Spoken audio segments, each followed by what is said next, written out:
Good morning, student. Myself B.K. Maurya. Today we discuss about genetic disorder. What is genetic disorder? तो हम ये कह सकते हैं कि ह्यूमन सोसाइटी में इनहेरिटेड कुछ डिसऑर्डर पाए जाते हैं जिनका जो थॉट है, जिनका जो विचार है ओल्ड एंशिएंट पीरियड से चला आ रहा है।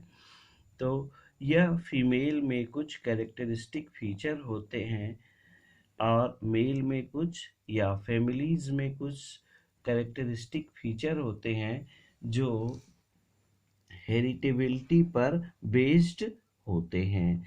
तो जेनेटिक डिसऑर्डर में सबसे पहले हम पेडिग्री एनालिसिस के बारे में स्टडी करेंगे।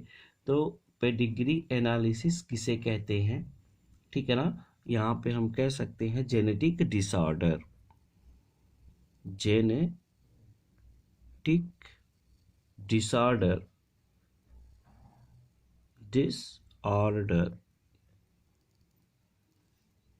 डिसऑर्डर्स, ठीक है।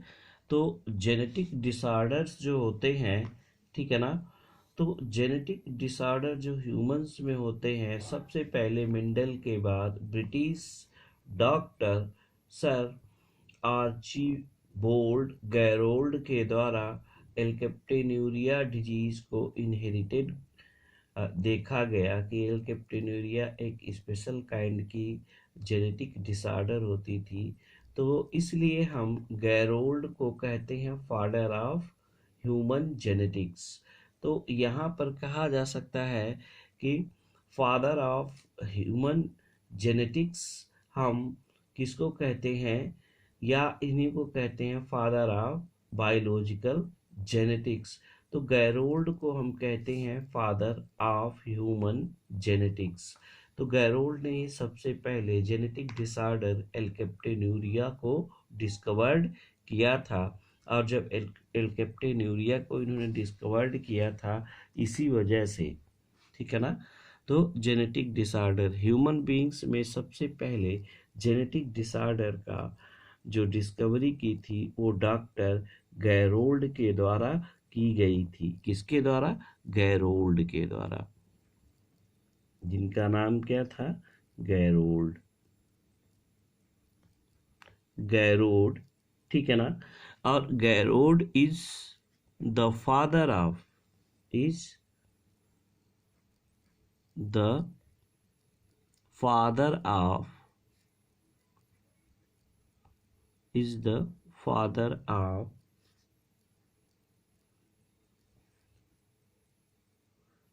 human genetics.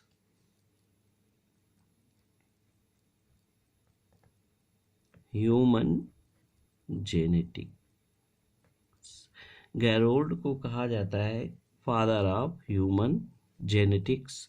इन्होंने सबसे पहले एक डिजीज को डिस्कवर्ड किया था जिसका नाम था एल्केप्टोनीरिया।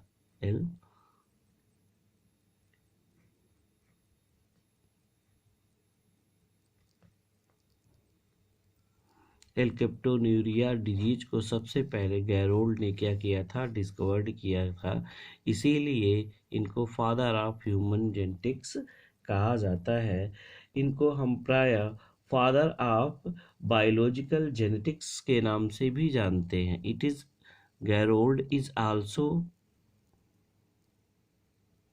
गैरोल्ड इज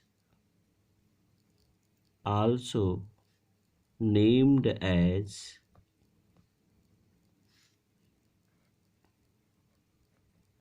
father of biological या biochemical genetics,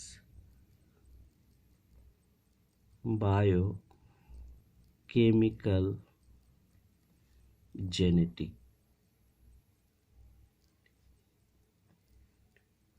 जेनेटिक्स के नाम से भी इनको जानते हैं।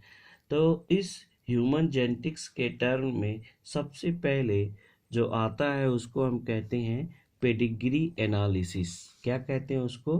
Pedigree analysis, pedigree analysis, pedigree analysis. Pedigree analysis क्या होता है कि ह्यूमन सोसाइटी में कुछ इनहेरिटेड डिसऑर्डर एंशिएंट पीरियड से चले आ रहे हैं, ठीक है ना। तो बहुत से ऐसे फैमिलीज होते हैं जिनके कैरेक्टरिस्टिक फीचर्स, ठीक है, हेरिडिटी होते हैं, वो बेस्ड होते हैं, यानी one generation to another generation में पास होने के लिए। तो मेंडल्स ने जो अपना वर्क किया था, फिर बाद में मेंडल्स के वर्क का जो रीडिस्कवरी हुआ, तो ह्यूमन बीइंग्स में कुछ ट्रेट ऐसे मिले जो क्या हैं, इनहेरिटेंस करते हैं।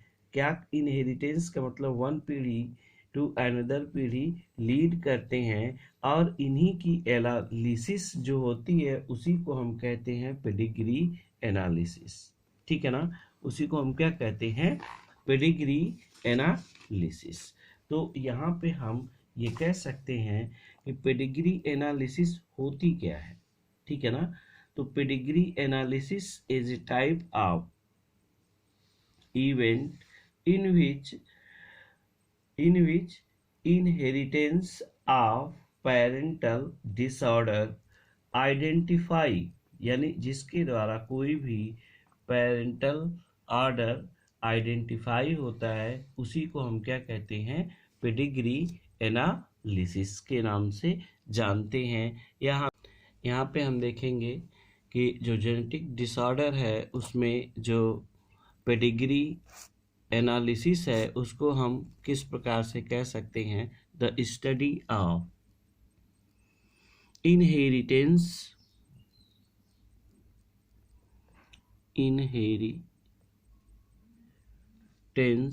Of genetic trait in several generation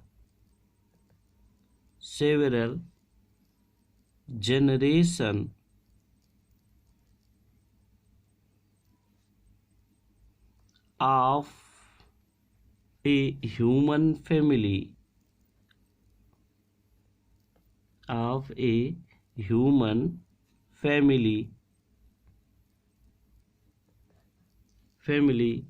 in the form of a family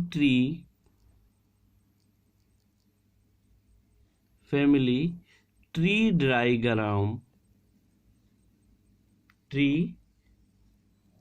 diagram is called pedigree analysis. Pedigree analysis,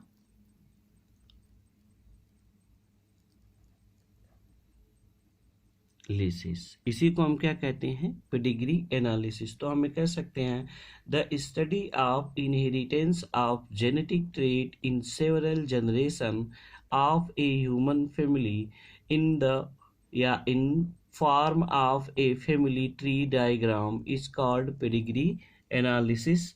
तो इसका एडवांटेज क्या होता है, हमको पेडिग्री एनालिसिस का जो एडवांटेज होता है, it help in genetic counselling. क्या करती है, हेल्प इन जेनेटिक काउंसलिंग। इसका जो एडवांटेज होता है, एडवांटेज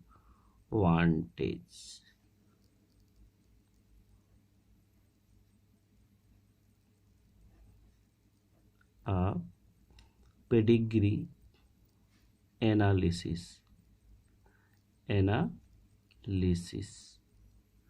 तो पेडिग्री एनालिसिस का एडवांटेज जो होता है, हेल्प इन जेनेटिक, पहला जो होता है उसको हम कहते हैं help in genetic counselling,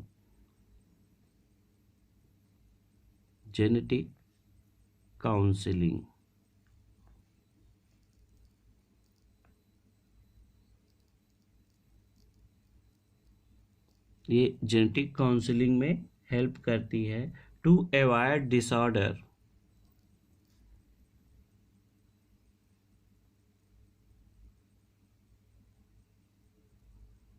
avoid disorder. तो ये डिजीज के बारे में अवॉइड भी करती है।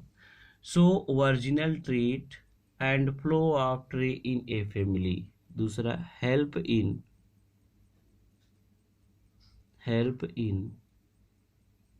सो the original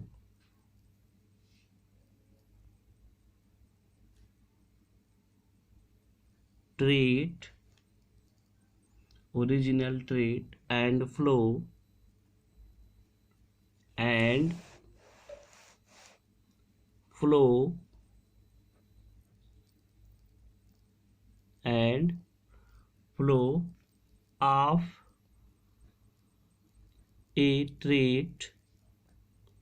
and flow of a trait in a family। Family में जो फ्लो होता है किसी ट्रेट का, उसका आइडेंटिफिकेशन में ये हेल्प करते हैं। ठीक है ना। अब इसको क्या कह सकते हैं हम कि it importance to know the possibility of expressive and recessive allele help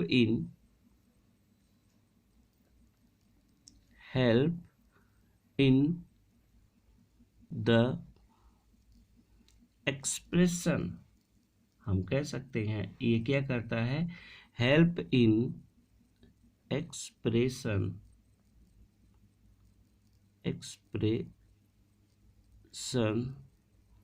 of dominant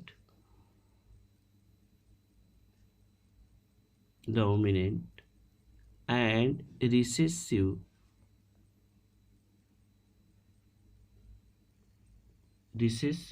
allele। Alleles कौन सा डोमिनेंट है, कौन सा रिसेसिव है, और किस लेवल तक का जेनेटिक डिसऑर्डर है, या इसको हम कह सकते हैं एंड जेनेटिक डिसऑर्डर। इस जेनेटिक डिसऑर्डर को ये क्या कर सकता है, शो किया जा सकता है इसके द्वारा। जैसे अगर एग्जाम्पल के तौर पे हम ले लें तो जिसको कहते हैं कलर ब्लाइंडनेस एंड हीमोफीलिया। दूसरा क्या है, हीमोफीलिया।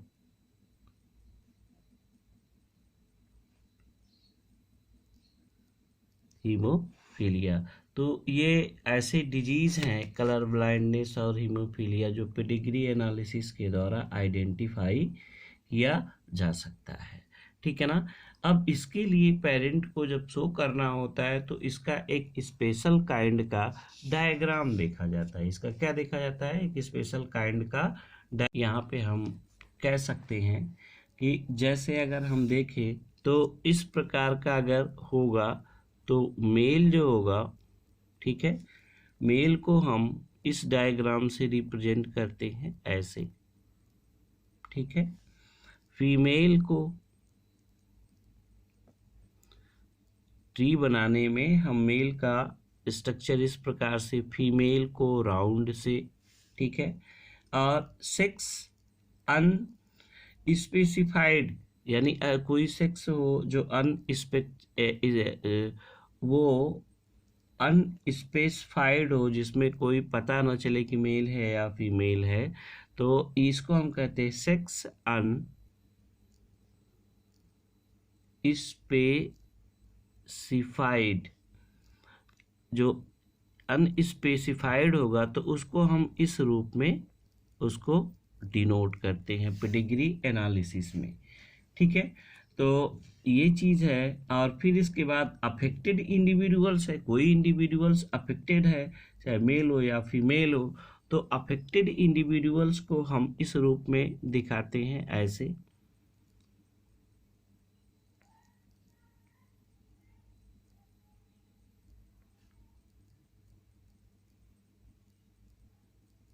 ये जो सिंबल होता है ये थोड़ा डार्क कलर का होता है यहाँ पे। तो ये जो डार्क कलर का सिंबल है इसको हम कह सकते हैं अफेक्टेड इंडिविजुअल्स। क्या कहते हैं इसको? अफेक्टेड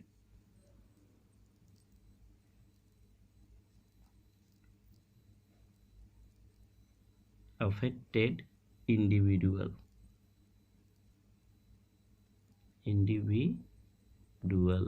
इसको अफेक्टेड इंडिविजुअल्स को इस सिंबल से दर्शाते हैं। और ये जो सिंबल होता है आपका, अगर सपोज दैट ऐसे दिया गया है, ऐसे करके ऐसे, तो इसको हम मैटिंग कहते हैं। इसमें जो होता है इसको हम मैटिंग कह सकते हैं। मेल और फीमेल दोनों आपस में मैट बना रहे हैं, तो इसको हम कहेंगे मैटिंग प्रोसेस, या ये मैटिंग का सिंबल होता है। जबकि ये आपका जो नेक्स्ट है इसमें हम मैटिंग बिटवीन रिलेटिव, और ये जो सिंबल होता है तो दो रिलेटिव इंडिविजुअल्स में मैटिंग होती है। ये क्या होता है? Mating between relative, mating between relative. जब रिलेटिव में मैटिंग होती है तो उसको इस सिंबल से दिखाते हैं, ठीक है। और साथ ही साथ एक स्पेशल काइंड का और भी सिंबल यहाँ पे दिखाई देता है। जैसे अगर हम कह लें कि इसको सिंबल के रूप में, ट्री के रूप में आइडेंटिफाई करें, तो सपोज करिए कि ये इस प्रकार से है, तो ये ऐसे है और फिर ये ऐसे है, तो ये मैटिंग हुई पेरेंट एबव, ठीक है ना। ये पेरेंट हुई, ये क्या है? पेरेंट कहलाएंगे, पेरेंट।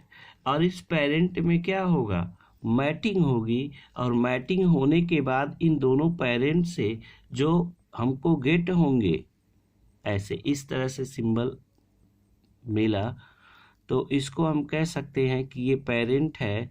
अब ये क्या कहलाएंगे? ऑफस्प्रिंग कहलाएंगे। ये क्या कहलाएंगे? चिल्ड्रेन। और इसको हम पेरेंट कहेंगे, इसको क्या कहेंगे? चिल्ड्रेन कहेंगे, चिल्ड्रेन इनको हम कहते हैं। तो ये क्या है कि ये मेल का सिंबल है ये, और ये फीमेल का सिंबल है। अब इस तरह से जब हम मिला दिए इसको, तो ये क्या हो गया? मैटिंग हो गया। और मेल और फीमेल के मैटिंग से या सन होगा, ठीक है, या फिर बेबी गर्ल्स होगी, या बेबी सन होगा। तो ये दो क्या है? उसके चिल्ड्रेन है, या मेल हो सकते हैं और ये फीमेल हो सकता है। तो एक और सिंबल आता है इसमें ऐसे कि अगर हम इसमें इस प्रकार से मैटिंग करवा दें, ऐसे मैटिंग अगर होती है तो ये इस प्रकार से अगर होती है, तो ये मेल और फीमेल पेरेंट है। ये क्या कहलाएंगे? पेरेंट, पेरेंट, ठीक है। अब इनके मैटिंग से अब ये जो है नीचे की तरफ ऐसे सिंबल आ गया, ऐसे सिंबल आ गया, तो अफेक्टेड मेल चाइल्ड अफेक्टेड का ये सिंबल होता है। क्या होगा? Male child affected. यहाँ पे ये सिंबल किसका होगा? मेल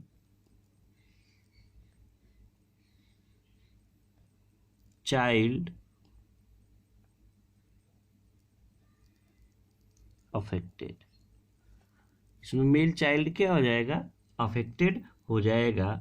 अब ये अनअफेक्टेड ऑफ स्प्रिंग होगा। अगर ये सिंबल इस प्रकार से दे दिया गया है, तो ये सिंबल इस प्रकार से दे दिया गया है, तो ये जो होगा इसको हम क्या डिनोट करेंगे?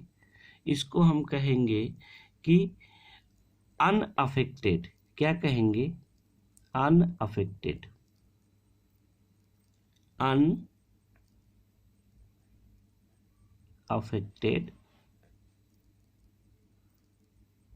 Of spring.